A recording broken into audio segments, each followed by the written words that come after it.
আপনার ওই লুচ্চা কৃষ্ণ নিশ্চয়ই ভিডিও কইরা ইন্টারনেটে ছাড়তো।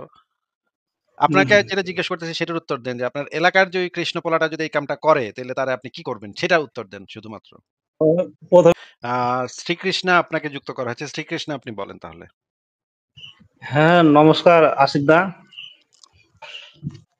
হ্যাঁ, ভালো আছেন? হ্যাঁ, ভাই ভালো আছি। আপনাকে নমস্কার। বলেন তাহলে। হ্যাঁ, আসিফ ভাই, আমি একজন হিন্দু ধর্ম থেকে বিলং করি।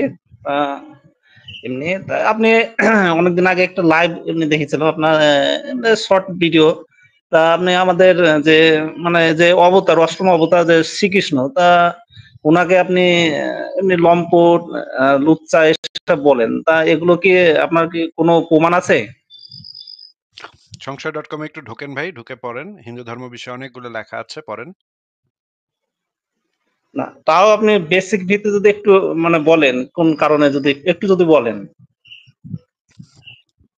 আচ্ছা, শ্রীকৃষ্ণের ওয়াইফের সংখ্যা সখীর সংখ্যা কত ছিল? ১৬,০০০ এরকম ছিল গুপি, মানে সখী এগুলো। তাদের সাথে তো লীলা খেলা করতো কৃষ্ণ নাকি? হ্যাঁ, লীলা খেলা করতো। কিন্তু এগুলো একটু আচ্ছা মানে বর্তমানে ঐশ্বরিক একটা না হিসাবে ঐশ্বরিক দেখায়। বললেই তো হবে না ভাই। ঐশ্বরিক আপনি দেখতে চাইলে ঐশ্বরিক দেখতে পারেন কিন্তু আমরা তো বুঝি ভাই। কোন লুচ্চা কি করে? সব লুচ্চাই তো বলতে পারে এটা ঐশ্বরিক। মনে করেন এক দয়াল বাবা আছে ভারতে, রামদেব বাবা। হ্যাঁ, সে বা হচ্ছে কিন্তু মেয়েদেরকে ধর্ষণ করত। মেয়েদেরকে ধর্ষণ করত। এখন ধর্ষণ করার পরে তো সে বলতে পারে এটা ঐশ্বরিক ভাই। ঐশ্বরিক দর্শন করি হ্যাঁ, আমি। হুম?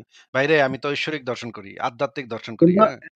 কারণ হ্যাঁ, এটা বললে কিন্তু তো ভাই এমনি পুলিশে তো বা পাছায় বাড়ি মারতে তো ছাড়বে না ভাই এটা বললে, হ্যাঁ? আপনি যদি এখন কোন মেয়েকে সেই কাজ করেন, সেই কাজ কইরা যদি আবার এখন বলেন ঐশ্বরিক কাজ করছি ভাই, হ্যাঁ? তাহলে তো ভাই পুলিশে তো ছাড়বে না আপনারে ভাই, হ্যাঁ? এই সমস্ত বুংচুং দিয়া তো ভাই বাঁচন যাবে না। আচ্ছা আপনাকে জিজ্ঞেস করি যে এই যে কৃষ্ণ যে ছোটকালে হ্যাঁ, মেয়েরা যখন গোসল করতে নামতো পুকুরে, নদীতে তখন যে হুম, কাপড়-চোপড় নিয়া মানে গাছের উপরে উইঠা বইসা থাকতো, এটা তো হুম, কাহিনী তো পড়ছেন নাকি? হ্যাঁ, পড়েছি। আচ্ছা এই যে মেয়েরা গোসল করতেছে, একদল মেয়ে গোসল করতেছে, সেই সময় তাদের জামা-কাপড় নিয়ে দৌড় দেওয়া এবং গাছের হুম, উপরে বসে থাকা এবং মেয়েদেরকে হুম, বলা, "তোমাদের জামা দিব না।" মেয়েরা নিচে থেকে নিজেদের শরীর ঢাইকা ঢুইকা বলতেছে, "আমার জামা দাও, জামা দাও। এই কৃষ্ণ আমার জামা দাও।" তখন বলতেছে, "না, তোমাকে জামা দিমু না।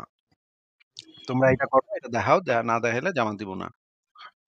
এই কাজটা যদি মনে করেন আপনার বোন গোসল করতেছে, আ হুম, একটা ছেলে আছে, তাকে একটা ছেলে আছে, ছেলের নাম হচ্ছে কৃষ্ণ। আপনার বোন হুম, করতে গেছে, হুম, কৃষ্ণ এসে এই কাজটা করল। আপনার বোনের জামাটা নিয়া বলল যে, "জামা দিব না। তুমি আমার এটা দেখাও, নাইলে জামা দিব না।" এবং তারপরে আপনি তারে ধরলেন, ঘাড়ে ধরলেন। ঘাড়ে ধরার পরে এই বেটা কইল যে, "আমি তো ঐশ্বরিক কাজ করছি, ঐশ্বরিক লীলা করছি।" এই ঐশ্বরিক হুম। লীলা করছি বললে কি আপনি ছ্যামড়াটা ছাড়বেন নাকি মাইর দিবেন? না, এটা কিন্তু উনি তো মানে অবতার না, আমাদের অষ্টম আরে অবতারের ধুর উনি। ভাই অবতার এটা তো হচ্ছে অন্ধবিশ্বাস আপনাদের। আপনাকে যেটা জিজ্ঞেস করছে সেটা বলেন। আপনার এলাকার পাশের এলাকার যে ওই যে কৃষ্ণ নামক লুচ্চা পোলাটা যে আপনার বোনের হুম, গোসল করার সময় তার জামা নিয়ে দৌড় দিছে এবং গাছের উপরে উইঠা হুম, বইসা আছে। আপনার বোনরে বলছে, ইয়া না দিলে মনে করেন ভিডিও করছে, একটা ভিডিও করছে। ভিডিও কইরা হুম, গোসলের ভিডিও কইরা এখন বলতেছে যে, "আমার এটা না দেখাইলে আমি এটা ভিডিও ছেড়ে দিমু। ইন্টারনেটে হুম, ছেড়ে দিমু।" এখন তো হুম, কৃষ্ণর একটা আপডেট হইছে। এখন তো ভিডিও-টিডিও কইরা তারা ছেড়ে দেয়। আগের কালে তো আর ভিডিও ছিল না। এজন্য আপনার অবতার কৃষ্ণ আরকি ভিডিওটা করে নাই। হুম, এখনকার সময় হইলে আপনার ওই লুচ্চা কৃষ্ণ নিশ্চয়ই ভিডিও কইরা ইন্টারনেটে ছাড়তো। হুম, আপনাকে যেটা জিজ্ঞেস করতেছি সেটার উত্তর দেন যে, আপনার এলাকার যে ওই কৃষ্ণ পোলাটা যদি এই কামটা করে, তাইলে তারে আপনি কি করবেন? সেটার উত্তর দেন শুধুমাত্র।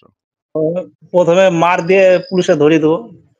ওমা! বাদ দিবেন কেন? এটা তো আপনার কৃষ্ণ অ ব কৃষ্ণের তো এটা একটা দেখানো পথ। এটা তো কৃষ্ণও করছে, তাই না?